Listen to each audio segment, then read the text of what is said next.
saya Natasha Lansia dari kelas 10 IPS. Pada hari ini, saya akan menjelaskan materi sosiologi mengenai lembaga politik.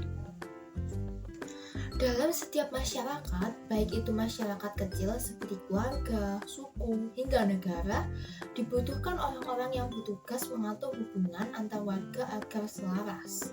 Seperti ayah dalam keluarga, kepala adat, atau kakak tertua dalam sebuah suku, atau presiden dalam sebuah negara. Kepada mereka diberikan kekuasaan atau kewenangan untuk mengatur sekaligus memberi sanksi terhadap tindakan anggotanya yang menyimpang.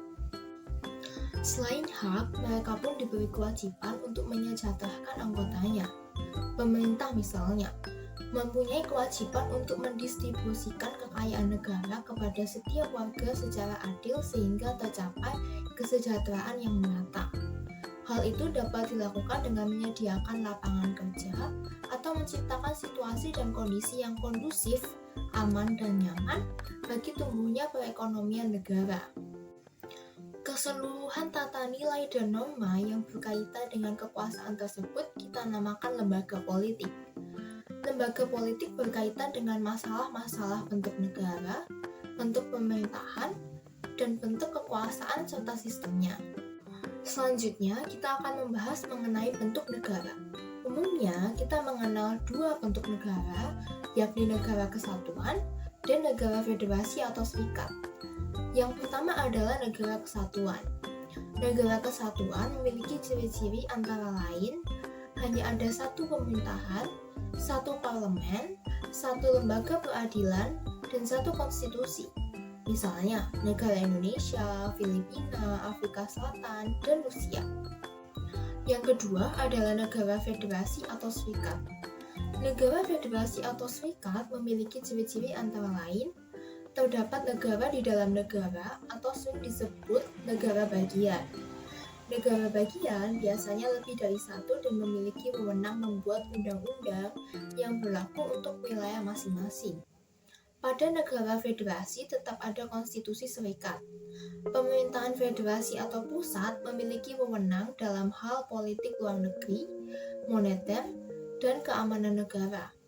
Contoh negara federasi atau serikat adalah Jerman, Amerika Serikat, dan Australia. Selanjutnya ada bentuk pemerintahan. Ada 3 macam bentuk pemerintahan yang dikenal saat ini, yakni republik, monarki, dan kekaisaran. Yang pertama kita akan membahas mengenai republik.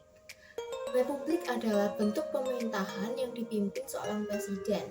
Presiden adalah pemegang kekuasaan eksekutif. Yang kedua adalah monarki. Monarki adalah bentuk pemerintahan yang dipimpin oleh seorang raja atau ratu. Jabatan raja atau ratu diperoleh berdasarkan keturunan dan berlaku seumur hidup. Contoh negara berbentuk monarki adalah Inggris, Belanda, dan Brunei Darussalam. Bentuk pemerintahan monarki memiliki beberapa variasi, yakni monarki absolut, raja memiliki kekuasaan mutlak, monarki konstitusional, dan monarki parlementer. Kekuasaan dipegang parlemen dan dijalankan oleh sebuah kabinet. Yang ketiga adalah kekaisaran. Kekaisaran adalah bentuk pemerintahan dengan kepala negara seorang kaisar. Seperti halnya raja, jabatan kaisar juga diperoleh secara turun-temurun. Contoh negara kekaisaran adalah Jepang. Selanjutnya, kita akan membahas mengenai bentuk kekuasaan.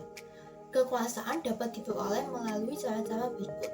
1. Kekuasaan karismatik. Kekuasaan karismatik yang dimiliki orang yang berkarisma atau disegani orang lain. Contohnya, seorang ulama yang dapat menenangkan dan mempengaruhi banyak orang. Yang kedua, tradisi atau keturunan. Contohnya, putra raja secara otomatis akan menggantikan sang raja di kemudian hari. Yang ketiga, pemberian secara formal atau legal rasional. Contohnya, presiden yang dipilih oleh rakyat melalui pemilu. Orang atau lembaga memiliki kekuasaan tertentu untuk mengatur warga masyarakat agar bertindak dan berperilaku sesuai norma yang berlaku. Kekuatan tersebut mendorong pola ketaatan para anggota masyarakat. Pola ketaatan terhadap terhadap kekuasaan dapat terjadi karena alasan-alasan berikut. 1. Masyarakat menyadari bahwa mereka yang berkuasa hanyalah manusia biasa. 2. Masyarakat menganggap mereka tidak diikutkan dalam setiap pengambilan keputusan. Hal ini merupakan reaksi terhadap anggapan bahwa rakyat ditakdirkan untuk menerima dan tunduk pada penguasa. Cara yang dapat dipakai untuk mengatasi krisis kewibawaan adalah sebagai berikut. 1. Mengubah prinsip sentralisasi kekuasaan ke prinsip desentralisasi. Kesejahteraan rakyat yang semakin meningkat dan merata hanya bisa dicapai jika setiap provinsi di seluruh negara ikut mengambil prakarsa dan ikut bertanggung jawab atas tugas dan wewenang yang menjadi bagiannya. Yang kedua, prinsip-prinsip menghindari disintegrasi. Setiap daerah harus diberi tanggung jawab sendiri dan tidak didikte oleh pusat. Yang ketiga, koordinasi terpadu dari pemimpin yang berwenang. Dalam krisis kewibawaan harus diingat bahwa krisis lembaga atau hukum adalah krisis ketaatan kepada atasan. Ini berarti bahwa kehendak yang berkuasa yang dimanifestasikan untuk peraturan-peraturan hukum sudah tidak dimakan lagi. Hal ini juga berarti lembaga hukum sudah runtuh. Yang keempat adalah tidak mengulangi cara lama. Selanjutnya, kita akan membahas mengenai fungsi lembaga politik. Fungsi lembaga politik adalah sebagai berikut. 1. Memelihara ketertiban di dalam atau internal order. Artinya, lembaga politik memelihara ketertiban di dalam masyarakat dengan wewenang yang dimilikinya, baik menggunakan cara persuasif maupun paksaan fisik. Yang kedua, menjaga keamanan di luar atau external security. Artinya, lembaga politik dengan menggunakan alat-alat yang dimilikinya berusaha mempertahankan negara dari ancaman atau serangan yang datang dari negara lain, baik melalui jalan diplomasi ataupun dengan perang. Yang ketiga, mengusahakan kesejahteraan umum atau general welfare. Artinya, lembaga politik merencanakan dan melaksanakan pelayanan-pelayanan sosial serta mengusahakan kebutuhan pokok masyarakat. Yang keempat, yaitu mengatur proses politik. Artinya, lembaga politik mengatur proses persaingan untuk memperoleh kekuasaan agar tidak mengancam keutuhan masyarakat, bangsa, dan negara.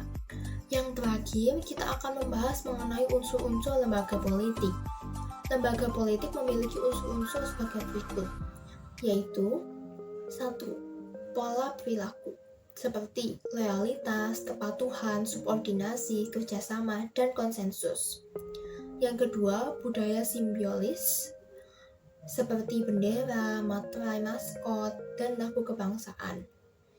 Yang ketiga, budaya manfaat, seperti gedung, persenjataan, pekerjaan pemerintah, belangko, dan formulir. Yang keempat, kode spesialisasi, seperti program, konstitusi, traktat, dan hukum. Yang kelima, yaitu ideologi, seperti nasionalisme, hak rakyat, demokrasi, dan republik atau monarki. Sekian penjelasan materi sosiologi mengenai lembaga politik dari saya. Semoga membantu dan terima kasih.